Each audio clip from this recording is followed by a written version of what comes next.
Nakaw, ay tumapaw. Abay, oo nga, nagiging foam. Ay, oo nga, foam nga.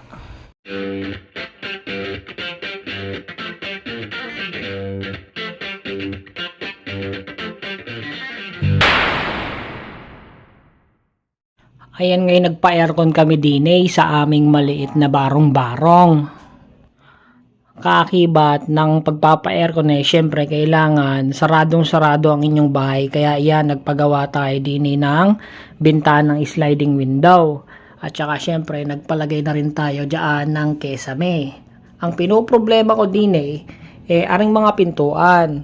Although nagawan ko na siya ng paraan, nalagyan ko ng mga goma, pero yung gilid niya is meron pa rin talagang problema. Dahil nga hindi pa natatilesa ng ating floor, may mga singit-singit pa dyan na yan, may mga butas pa rin, so may mga lumalabas pa rin talagang lamig. Namang gitna, nilalagyan lang namin yan dyan ng floor mat, nakaharang na. Yung problema nga yung gilid ng pinto, ayan, kitang-kita yung liwanag sa labas.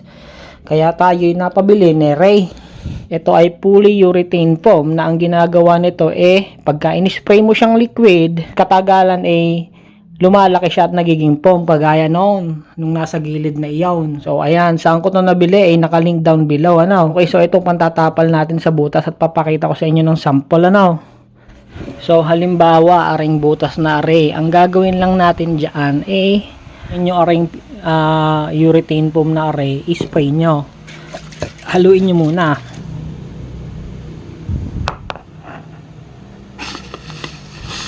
Ayan na yung foam nyo. Ayan. So yan, aantayin lang natin yan. Iyan ay ilalaki. So ayan, antayin nyo lang yan. Ngayon, pagka-antay nyo, pwede nyo na siyang hiwain. Mamaya papakita ko sa inyo paano hinihiwa. Ayan para wala nang butas din At hanap pa tayo ng ibang butas na pwede nating paglagyan. So ari nga, sa kabilang pinto meron ding singit na hindi pa masyadong plakado sa pinto at lumalabas din dyan yung lamig ng aircon, kaya atin din namang lalagyan ng ating urethane foam. So ganun lang din ang proseso, ay spray nyo lang siya ng urethane foam, and pagkatapos maghihintay lang tayo ng ilang minuto hanggang sa ilang oras para mas matigas ang ating foam. So mas mainam, kontrolado nyo lang yung inyong pag-spray dahil medyo makalat dahan-dahan lang. Siya nga pala guys, pwede nyo rin aring gamitin sa mga ganere, sa mga singit-singit ng aircon.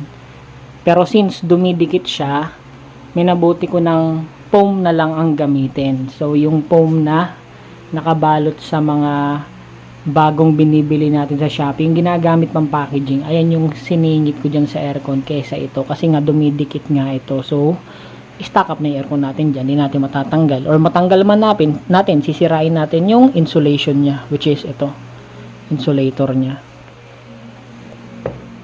So ito na yung nangyari after ilang minuto doon sa ating in-spray na foam. So yan, medyo matigas na siya, yan, para na nga siyang foam. Ayan, tapos katagalan titigas pa yan guys. So ayan, alam niyo yung memory foam, parang ganito siya yung maigi, parang na siyang cake. Ayan medyo matigas na, hindi na dumidikit sa kamay. So yan, patatagalin lang yan dyan para yan ay tuluyan ng tumigas, kagaya nung ating inilagay sa ating kisame. Yon, naka-insulation foam yan. Syempre hindi pa maayos kasi nga hindi pa naman tayo magpapapintura, pero pag magpapapintura na tayo, ayusin na nila yan.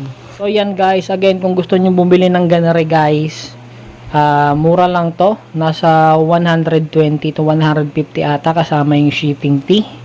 At syempre, para ma-reuse nyo sa guys, linisin nyo ng alambre lahat ng pinagamitan nyo. So ganare lang ang paglilinis ni Ray para ma-reuse nyo siya, para hindi tumigas yung foam, or kahit matigas na yung foam, So hindi ba ito ginamit nyo, di syempre punong-puno ng foam are, yung in-spray nyong foam, yung ganare, yung ganyan, di syempre punong-puno yan. Pati ito punong-puno ito, kuha lang kayo ng alambre lang ang katapat nyan. Ang gagawin nyo lang susundutin nyo aray ng alambre. Sundutin nyo lang aray, ganon, hanggang matanggal lahat ng foam sa loob. Sundutin nyo lang iyan ng ganyan. eh ganun rin ang gagawin nyo din eh. Ito yung natatanggal. Yan ay tanggalin natin. Ayun, nakaglig na. Aray. So aray, ang gagawin nyo din eh, susundutin nyo lang din. Ayan, para makuha nyo yung mga tutuloy sa loob. Okay. Pati ang ilalim, babalik pa rin nyo laang. Yan, lilinisin nyo laang. Yan. Oh. Ay pag nakuha nyo ng tutuloy sa loob, ay okay na ulit yan. At aring butas na ray. Aray, butas na ray. Yan. Yan isusundutin nyo rin. Itutin nyo rin ang butas. At kunin nyo rin ang tutuloy sa loob. Yan. Kukunin nyo lang lahat ng natira-tirang pong dyan. Para marireuse nyo siya ulit. Ganun lang. No? Okay. So pagka yan, okay na. Ibalik nyo na. Balik na natin array. Ayan. Balik natin yan. Siyempre, babalik na natin array.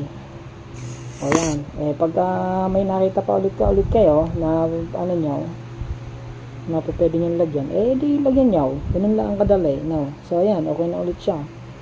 So, yung link na to guys, nandyan sa ilalim, no? Kung kayo gustong bumili ng ganarin eh. So, ganun lang. Eh, salamat. So, aray, ilang minuto pa lang eh, tuyo na siya, yan o, matigas na. Pwede ninyo na siya ngayong hiwain gamit aray nga na yun. Cutter, no? Para lang mapantay siya. Yung pag-iwan ito, ganyan lang kasimple.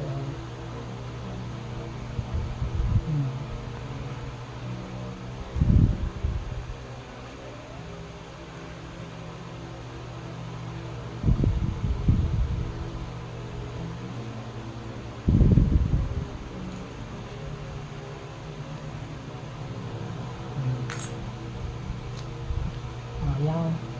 Oh, naging foam na siya, oh. Yan ang itsura niya ngayon. Yan. Ayan. Tapos tanggalin mo lang, ang mga naturang yun. Ayan na siya. May bara na yung, yung butas. So, ganun lang ang kadali, Ayan siya. Nahihiwa siya ng cutter. Ayan na. Ganun lang, oh. Ayan lang ang texture niya sa loob. Talagang foam na foam, napakaganda, oh.